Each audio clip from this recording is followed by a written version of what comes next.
Hello అండి, నా పేరు డాక్టర్ కారెడ్డి శ్రీధర్ రెడ్డి. నేను జనరల్ అండ్ లాప్రోస్కోపిక్ సర్జన్. నేను treatment range hospital KPHB road number 4 కూకట్పల్లిలో హైదరాబాద్లో అవైలబుల్గా ఉంటాను.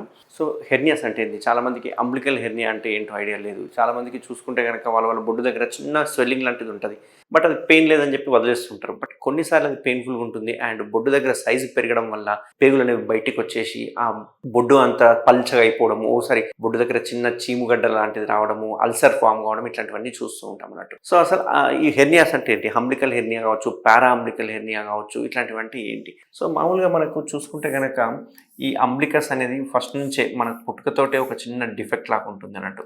అంబ్లికస్ అనేది ఒక డిఫెక్ట్. ఇందులో నుంచే మనకు పేగు అనేది మనం కట్ చేస్తాం కదా, పుట్టిన తర్వాత పేగు కట్ చేస్తాం కదా. సో ఇక్కడ ఒక చిన్న డిఫెక్ట్ లాగానే ఉంటుంది అన్నట్టు. ఆ డిఫెక్ట్ యూజువల్గా బంద్ అయ్యి ఉంటుంది, అందరికీ నార్మల్గా బంద్ ఉంటుంది, అందులో నుంచి పేగులు ఎవరికి రావు.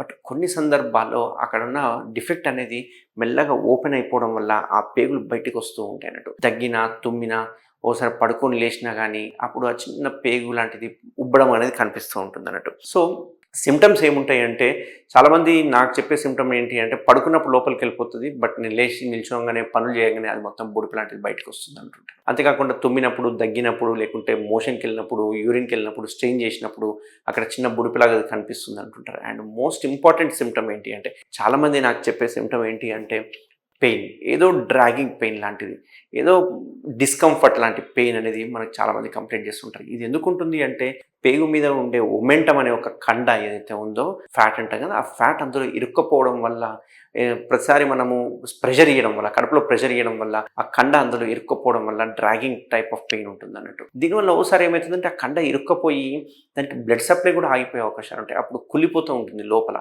అది ఇంకా విపరీతమైన పెయిన్ఫుల్గా అనిపిస్తుంటుంది. అండ్ ఇది ఎమర్జెన్సీ కండిషన్ కూడా మనం భావించాల్సి వస్తుంది. సో ఈ హెర్నియాస్, అంబ్లికల్ హెర్నియాస్ ఎవరికి వస్తాయి ఎక్కువ అనుకుంటే కనుక, ఓవర్ వెయిట్ ఉన్న వాళ్ళు కావచ్చు. అండ్ మెయిన్ ఇంపార్టెంట్ ఏంటి అంటే, కడుపులో ప్రెషర్ పెరిగే సిమ్టమ్స్, అంటే కడుపులో ప్రెషర్ పెరిగే పనులు ఏమైనా చేసిన, కడుపులో ప్రెషర్ ఎప్పుడు పెరుగుతుంది? విపరీతమైన దగ్గు ఉండడం, ఎక్కువ రోజులు దగ్గు ఉండడం, టీబీ కావచ్చు, లేకుంటే ఆస్తమా దగ్గు కావచ్చు, లేకుంటే సిఓపిడి దగ్గు కావచ్చు, అంటే స్మోకర్స్లో ఉంటుంది కదా, సిఓపిడి దగ్గు కావచ్చు. ఇట్లాంటి దగ్గు వల్ల ఏమవుతుందంటే, కంటిన్యూస్గా దగ్గడం వల్ల కడుపులో ప్రెషర్ పెరిగిపోతూ ఉంటుంది. ఆ ప్రెషర్ పెరగడం వల్ల ఏదైతే డిఫెక్ట్ ఉందో ఆ డిఫెక్ట్ నుంచి పేగులు బయటికి రానికి ప్రయత్నం చేస్తుంటాయి. అట్లా డిఫెక్ట్ వచ్చే సిమ్టమ్స్, అంటే డిఫెక్ట్ వచ్చే కాజెస్ ఏంటి అని చూసుకుంటే కనుక, ఒకటి దగ్గు, విపరీతమైన దగ్గు, ఎక్కువ రోజులు దగ్గడం. ఏదో 4-5 రోజులు దగ్గుతో రాదు హెర్నియాస్, ఎక్కువ రోజులు, వారాలు, 2 వారాలు, 3 వారాలు దగ్గడం వల్ల రావచ్చు. రెండవది, ఎక్కువ ప్రెషర్తో మోషన్ వెళ్ళడం, ముక్కి పోవడం అంటారు కదా, కాన్స్టిపేషన్, మలబద్ధకం ఉన్న వాళ్ళు ఎక్కువ ప్రెషర్తో పెడతారు కాబట్టి వాళ్ళకు కడుపులో ప్రెషర్ పెరుగుతుంది. అండ్ ఓల్డేజ్ వాళ్ళు ఎక్కువ మూత్రానికి డిఫికల్టీగా ఫీల్ అవుతూ ఉంటారు. ఎందుకంటే ఆ ప్రోస్టేట్ గడ్డ ఏదైతే ఉందో అది మూత్రనాళానికి అడ్డం పడడం వల్ల, ఆ ప్రోస్టేట్ వలన ఆ మూత్రం దారి సన్నగా అయిపోయి మూత్రం రాదు. మూత్రం రాకపోయేసరికి వీళ్ళు ప్రెషర్తో మూత్రం పోస్తారు. అప్పుడు మనకు కడుపులో కూడా ప్రెషర్ పెరిగిపోయి ఏదో దగ్గర డిఫెక్ట్ దగ్గర నుంచి బయటికి రానికి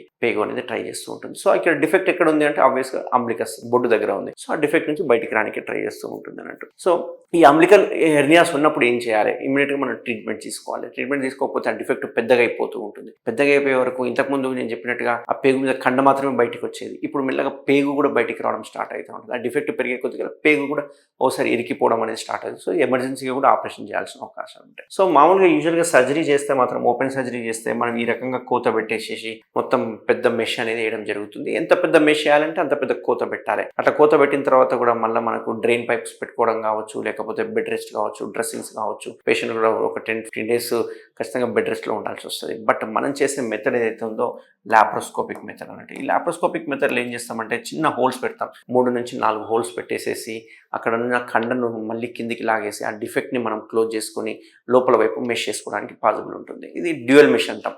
ఎందుకంటే చాలామందికి డౌట్ రావచ్చు, ఓపెన్ మెష్, లోపల వేసే మెష్ ఒకటేనా సార్ అని అడుగుతుంటారు. సో బయట వేసే మెష్ ఏమో ప్రోలిన్ మెష్ అంటాం, బట్ లోపల వేసే మెష్ని మనం డ్యూయల్ మెష్ అంటాం. అంటే పేగు అతుక్కోకుండా మనకు లోపల వైపు కొల్లాజన్ మెటీరియల్ ఉంటుంది కాబట్టి దానివల్ల అతుక్కోదు అన్నట్టు. సో ఈ డ్యూయల్ మెష్ అనేది వేస్తూ ఉంటాం అన్నట్టు. సో ఇక్కడ అడ్వాంటేజ్ ఏంది లాప్రోస్కోపిక్లో అంటే, డిఫెక్ట్ యూజువల్గా మనం ఒక 3 సెంటీమీటర్ ఉందనుకోండి, యూజువల్గా 5 to 7 సెంటీమీటర్ చుట్టూ మనం మెష్ చేస్తూ ఉంటాం. బట్ ఈ ఒకవేళ మనం సపోజ్ 20x20 మెష్ చేయాలి ఓపెన్ సర్జరీలో అంటే పెద్ద కోత పెట్టాల్సి వస్తుంది. బట్ ల్యాప్లో 20x20 మెష్కి అయినా సరే 30x30 మెష్కి అయినా సరే అదే చిన్న హోల్ నుంచి మెష్ చేయడం జరుగుతుంది. అండ్ మనకి లోపల వైపు చూడడం వల్ల డిఫెక్ట్స్ ఎన్నున్నాయనేది తెలుస్తుంది, డిఫెక్ట్ సైజు తెలుస్తుంది, అండ్ డిఫెక్ట్ చుట్టూ ఉండే కండరాలు ఏవైతే పేగు కానీ ఇవన్నీ అతుకుంటే ఆ పేగు అతుకులన్నీ తీసేయడం ఈజీ అవుతుంది.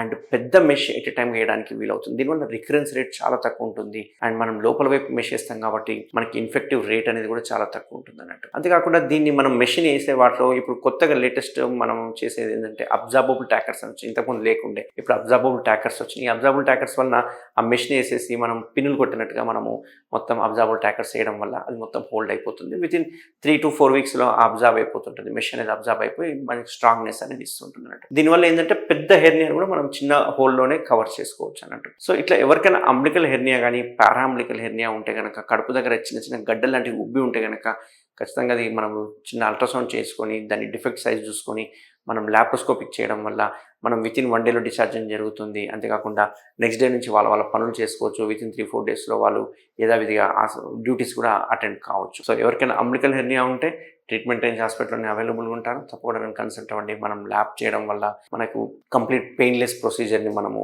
చేసినట్టు అవుతుంది. అంతేకాకుండా పేషెంట్కి కూడా రికరెన్స్ రేట్ అనేది తక్కువ ఉంటుంది. సో ఎవరికైనా అంబ్లికల్ హెర్నియాస్ ఉంటే తప్పకుండా నేను కన్సల్ట్ అవ్వండి. Thank you very much.